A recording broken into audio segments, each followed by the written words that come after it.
بسم اللہ الرحمن الرحیم۔ وہی ہے جس نے امیین ان پڑھ لوگوں میں انہی میں سے ایک رسول بھیجا۔ رسول اللہ کو بھی قرآن نے امی کہا ہے۔ کیوں؟ امی ماں سے نسبت کی وجہ سے کسی کو امی کہتے ہیں ماں کو۔ اور جو جب شکم مادر سے جب کوئی دنیا میں آتا ہے تو اس وقت گویا اس کا کوئی استاد نہیں ہے، اور اگر وہ اسی حالت میں کوئی استاد اس کو نہ پڑھائے، کوئی تعلیم علم حاصل نہ کرے تو اس کو امی کہتے رہتے ہیں، یعنی جس طرح آیا تھا دنیا میں اس نے کوئی استاد۔ تو رسول اللہ امی ہیں کس معنی میں کہ کوئی بشر ان کا استاد نہیں۔ اور یہ اللہ کا معجزہ تھا کہ رسول اللہ کی ساری زندگی ان کے سامنے تھی، بچپن سامنے گزرا، انہیں پتا تھا کہ یہ ان پڑھ، کوئی ان کا استاد نہیں۔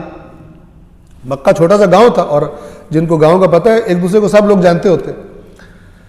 اب 40 سال کی عمر میں اچانک اس امی ہستی سے ایک ایسا کلام صادر ہونا شروع ہوتا ہے کہ بڑے بڑے فصیح و بلیغ افراد وہ اس کا مقابلہ نہیں کر پاتے۔ اور اللہ چیلنج کرتا ہے، اگر تمہیں شک ہے کہ یہ بشر کا کلام ہے اور اللہ کا کلام نہیں ہے تو پھر آ جاؤ سارے اکٹھے ہو کر، بلا لو اپنے پڑھے لکھوں کو، جتنوں کو بلا سکتے ہو بلا لو، اور اس قرآن جیسی ایک سورت لے کر آؤ۔ تاریخ گواہی دیتی ہے جنہوں نے کوشش کی ان کا مذاق بن کے رہ گئے، اتنی گھٹیا چیزیں بنا کے لائے، قرآن اتنا بھاری تھا کہ اپنی ان کی بےزتی ہوگی، اور قرآن کا کسی سورت کا کوئی جواب نہیں دے سکا۔ جو اس زمانے، ابھی تو عرب بھی وہ والی عربی نہیں ہے، جو خالص اور اصیل عرب تھے وہ بھی اس قرآن مجید کا جواب ایک سورہ بھی اس کے مقابلے میں بنا کر نہ لا سکے، اور یعنی شرمندہ ہو، سر جھکے ان کے۔ وہی ہے جس نے امی لوگوں میں انہی میں سے ایک رسول بھیجا جو انہیں اس کی آیات پڑھ کر سناتے۔ رسول اللہ کی بعثت کیا ہے؟ آیات خدا کی تلاوت کر کے سناتے۔ رسول اللہ کا ہتھیار کیا تھا؟ یہ آیات۔ اور بھائی یہ ان پڑھ امیین کے سامنے، ادھر کو پی ایچ ڈی نہیں بیٹھے ہوئے تھے مکہ میں، ان پڑھ لوگ تھے، وہ بھی سنتے تھے، ہل جاتے تھے۔ آج پڑھے لکھے بھی نہیں ہلتے۔ وہ یہ نہیں کہتے تھے یا رسول اللہ یہ تو بڑی مشکل ہے تفسیر کیجیے، وہ تو مانتے نہیں تھے، مخالف تھے۔ اس قرآن کے الفاظ ان کے ذہنوں کے اندر کی بنیادوں کو ہلا کے رکھ دیتے تھے۔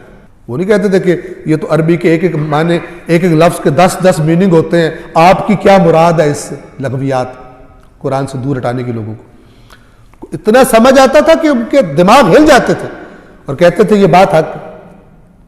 کتنے لوگوں نے کوشش کی کہ، اور آخر کفار اس نتیجے میں پہنچے جو قرآن نے بتایا، پہلے گزر گیا، سورہ فصلت میں یہ آیت گزری تھی کہ کافر کہتے ہیں اس قرآن کو نہ سنو، اور جب یہ پڑھا جائے تو شور مچا دیا کرو، تب تم غلبہ پاؤ گے۔ اگر لوگوں نے یہ قرآن سن لیا تو یہ قرآن اثر کرتا۔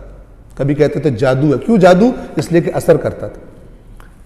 آج کافروں پہ اثر کرتا تھا، ہمارے اوپر اثر نہیں کرتا۔ ہمیں ایسے غلاف میں ہمارے دلوں کو ڈال دیا گیا ہے کہ میں کہا کرتا ہوں کہ رزلٹ دیکھیں معاشرے میں، سمجھ کے نہیں پڑھیں گے، جس کے لیے اللہ نے نازل کیا ہے ویسے پڑھتے رہیں گے۔ رسول اللہ کیا کرتے تھے؟ یتلو علیہم آیات، ان امیین کے سامنے آیات، اللہ کی آیات کی تلاوت کرتے تھے، ویزکیہم، اور انہیں پاکیزہ کرتے۔ اب جب آیات پڑھتے، آیات پڑھنا پہلا سٹیپ ہے، اب جو قبول مائل ہو گیا ہے اب پھر اس کو پورا یعنی داخلہ مل گیا اسکول میں، اب اس کا تزکیہ کرنا ہے۔ تزکیہ کرنا ہے یعنی اس کو گناہوں، جو اللہ کی تعلیمات، اس کو اندر سے پاک کرنا ہے تاکہ اس پاک زمین میں پھر یہ فصل اگ سکے، دین اسلام کی تعلیمات کی پاکیزہ فصل۔ خدا کی نافرمانیاں جس کے اندر بھی ہیں، یہ پاکیزہ فصل اس کے اندر اچھے طریقے سے نہیں اگ سکتی۔ تزکیے کا مطلب یہ ہے کہ جو اس نیکی کی فصل کو، پاکیزگی کی فصل کو، جس کا نام اسلام ہے اور اسلام کے احکام ہیں، اس کو اگر تمہارے اندر اگنا ہے، نجاستوں کے ساتھ نہیں اگ سکتی۔ تو رسول اللہ کیا کرتے ہیں؟ کہتے ہیں گناہ نہیں کرنے، پاک رہنا ہے، پھر اللہ کا یہ پیغام تمہیں اچھا بھی لگے گا، اور یہ تمہارے سینوں کے اندر پھر رچ بس بھی جائے گا، اور تم ویسے انسان بن جاؤ گے جیسا خدا تمہیں دیکھنا چاہتا ہے۔ تزکیہ کرتا ہے، ان کو پاکیزہ کرتا ہے، اور انہیں کتاب و حکمت کی تعلیم دیتا ہے، جبکہ یہ بھی عرض کر دوں، کتاب کی تعلیم دیتا ہے، ایک ہے آیات سنانا، سن کے آ گئے ہو، اب باقاعدہ سکھانا کہ یہ قرآن کیا ہے، جیسے باقاعدہ کلاسز میں بیٹھ کے ہوتا ہے۔ قرآن کی تعلیم دیتا ہے، قرآن کی باتیں بتاتا ہے، اور اس کے نتیجے میں ساتھ ساتھ کیا آ جاتا ہے؟ حکمت، دانائی۔ قرآن انسان کا باطن روشن کر دیتا ہے، نورانی کر دیتا ہے اس کی بصیرت کو، اور وہ حکیم بن جاتا ہے۔ حکیم، یہ وہ حکیم نہیں ہے جو پڑیاں دے رہے ہوتے ہیں، ان کو بھی اس لیے کہتے ہیں کہ لوگ ان کو سیانہ سمجھتے تھے۔